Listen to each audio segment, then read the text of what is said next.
Hi, welcome back to the HUMA Beats and Eats podcast. I'm Marni Wood, your host. I have been thinking about how to bring a historical podcast to you to share my interest and my love of history. And I thought, what better way to do it than with everybody's love of pizza? I thought I could bring you a little pizza history to get you excited about Moe Slice of Life food truck podcast interview that's coming out this Friday. So I found some interesting facts and some interesting tidbits, to me anyway, and I thought I could share them with you. And instead of doing a story or a reel on social media, I thought it'd be cool for me to try, because I do want to bring historical pieces as well. And it may not always be seeing me. It may be, but I'm just want to try this for now and see how it goes. So, I'm going to start with our pizza podcast. I'm going to call it the pizza phenomenon. Everybody loves pizza. Well, maybe not everybody, but most people. Most people enjoy a slice of pizza every now and then. Did you know that in the United States, 350 slices of pizza per second is consumed daily? And there are over 3 billion pizzas sold annually. Think about that. That's a lot. That's a lot of pizza, folks. It's only surpassed by burgers and fries due to chain availability and the quickness of eating.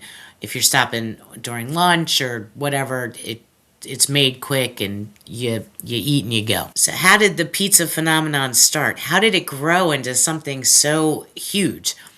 Well, it started with the wave of Italian immigration between 1880 and 1920. And they were starting to sell from their homes.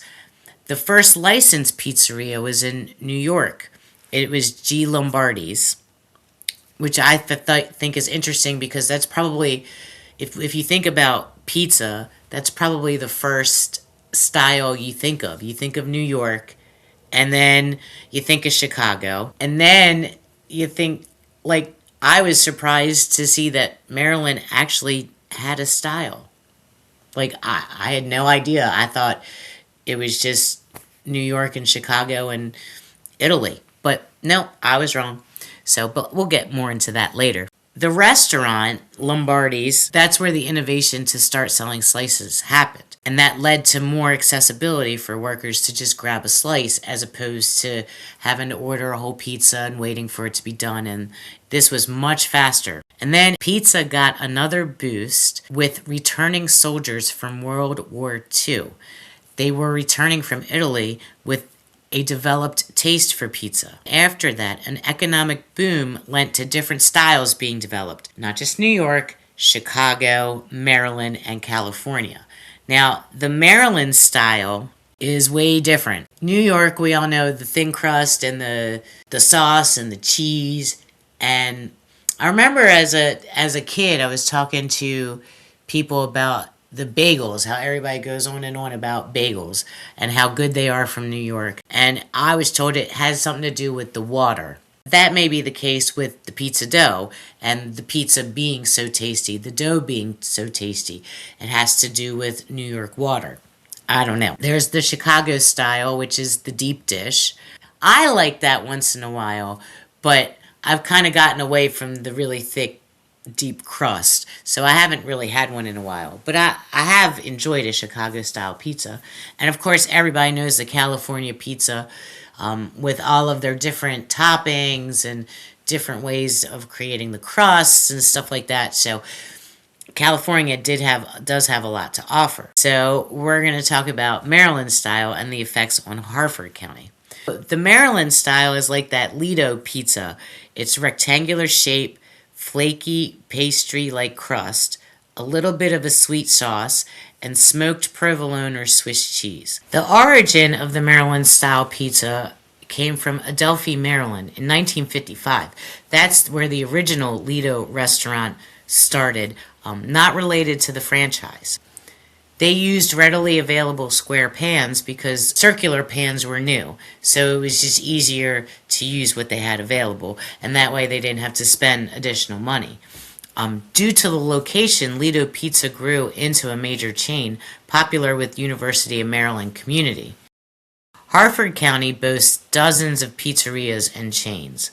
Box Hill has a long-standing history, opening in 1984, and Margarita's Pizzeria Bel Air is a family-owned and operated Italian restaurant, and I understand their pizza is very good. I have not eaten there yet, and I actually would love to interview them too, because I was reading the backstory, and it's very interesting, and I think you all would find it very interesting.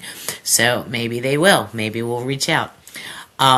Earth, Wood, and Fire, offering brick oven pizza and live music. We like to go there. I like their pizza. Their pizza is very good. We like to go there, sit at the bar and listen to some music and eat some brick oven pizza. It's very good, and it's a very laid back atmosphere. It's real nice there. Enotria offers a brick oven pizza. It's very good.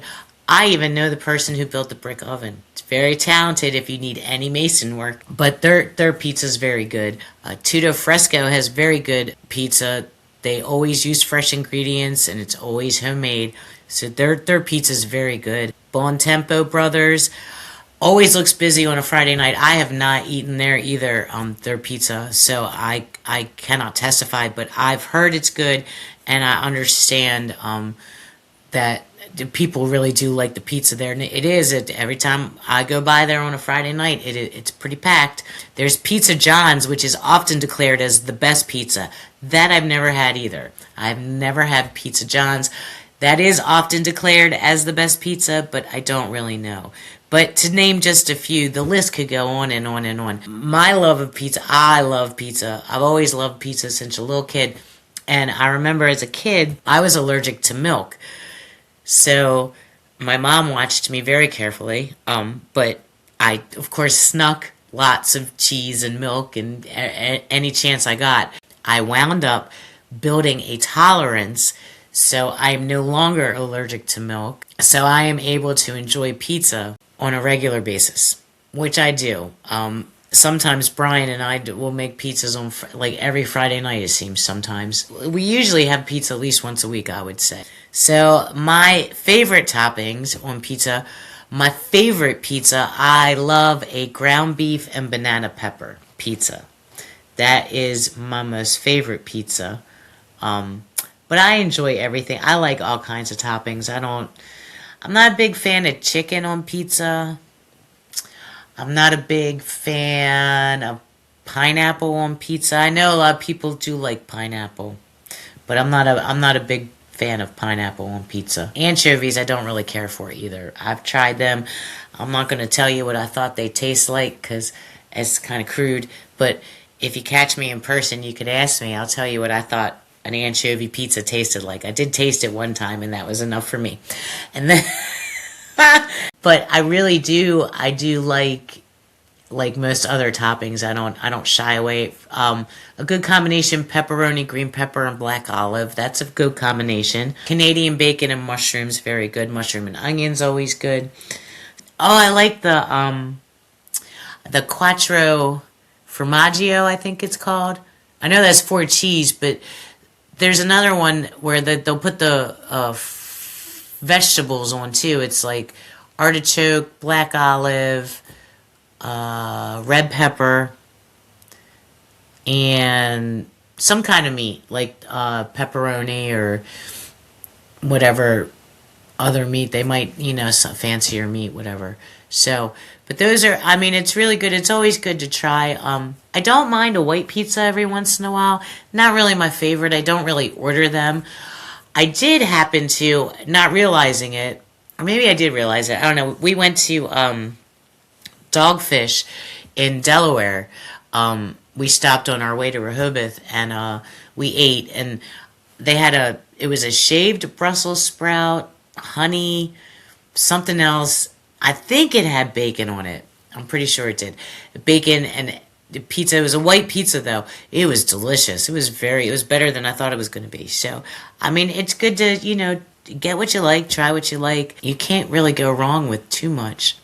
So, but I think pizza is a good way to start these kind of podcasts. I feel like this is a good way to segue into historical pieces, because that it is something that really does interest me, and I think it's important. I think it's important, even if, like I said, it's just a brief overview. It's important to learn how things happen and how things come to be, because it could give you ideas of things you could do. So, and what better way to start than pizza? I hope you enjoyed the show. I hope you look forward to seeing the food truck interview with Moe Slice of Life. Their pizza's really good, and I'm really excited about it. So I hope you enjoyed this podcast. Periodically, I'm probably gonna do most of them video also, but this is a good one just to try out and test and see how it went. So I appreciate you tuning in. I hope you enjoyed it. Just, keep your eyes and ears open and keep following, liking, subscribing, all that good stuff. So I appreciate your support. Cheers and have a great day. Bye.